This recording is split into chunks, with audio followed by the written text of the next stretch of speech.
we're going to teach you today. It's very simple. Teach you how to deadlift properly. It's 5 steps. It's just like learning to dance, right? And the thing you have to remember out the back is that the muscles in our back they're not special. They're muscles just like any other part of our body, and we're going to stress them, right? You can't get them stronger without stressing them. So you shouldn't lift with your back. Well, we have to, right? We have to do it in a safe and efficient and a manner that is replicated over and over and over again consistently. And so that's what we want to, that's the takeaway from today, is finding an appropriate amount of stress, an appropriate baseline for you guys, and something that you could leave here and have confidence when you're approaching a deadlift bar, doing it correctly every time. So Juan, go ahead and approach the bar 1 inch. I want you to place your shins 1 inch from the bar, your feet hip width apart. That looks good. So go ahead and look down, take a mental picture of what the barbell's covering. Once you guys get it and your coach gives you the thumbs up that you are 1 inch from the bar, I'm just looking at the bar being directly over the middle of the foot. Take a mental picture of like what lace it's covering, where's the strap in relation. That way you have confidence in when you approach the bar that you're 1 inch from the bar. Okay, I'm gonna be talking a lot in between here, so you can just at ease. So why over the middle of the foot? I'm sure when you were in Grant's group, I know we talked about my group, we talked about that barbell traveling directly over the middle of the foot. So that has to do with our center of mass. A weight is lifted, it's a little bit easier to deal with when it is closer to our center of mass. So we want this bar, heavy weights can only be lifted if they're directly over the middle of our foot, right? And it makes sense. Juan, if I kick this bar forward 6 inches, you still would be able to pick it up, but it'd be much more awkward and difficult to deal with, right? Okay, step 2, keep your legs straight, bend over, grab the bar just outside your legs. Good, and he did not move the bar. He did a fantastic job. He did not move the bar, all right? Bar is still in the middle of the foot.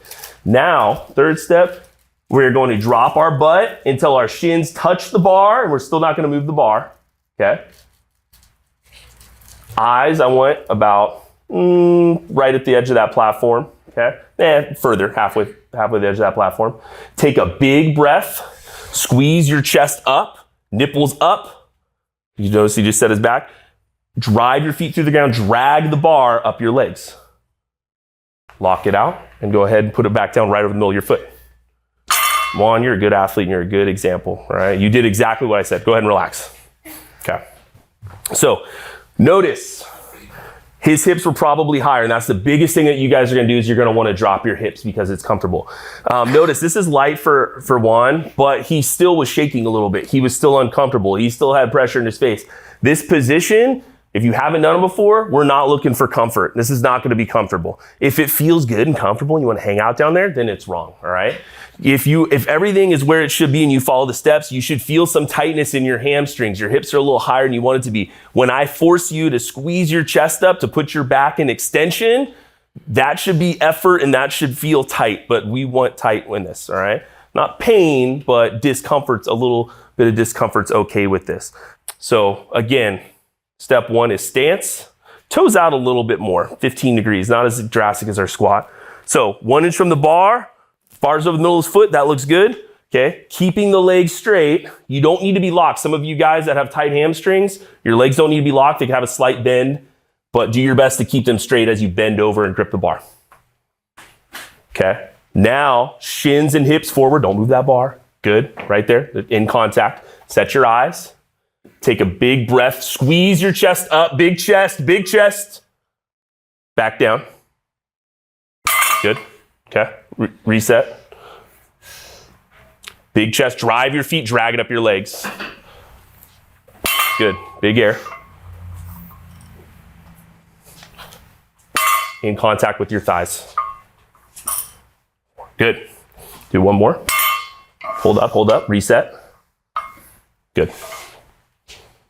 Good. Notice how he puts it back down. Okay, that was a little bit forward. The tendency, some of you just need to tell yourself, I need to put it over the middle of the foot. Some of the coaches are gonna have to tell you, have you look down at the middle of your foot to do that, but it's a reverse motion. Once you're locked out, you're gonna start with your butt. Once you pass your knees, you set it back down. A lot of you are gonna do this today. You're gonna bend your knees first and it's gonna send the bar forward, and now you're all forward to midfoot and have to completely reset, so we're gonna have to break that habit. The deadlift, speaking of on the way down, do we care about the gains that we get on the way down? In this lift, no. It's all about the drive and lockout.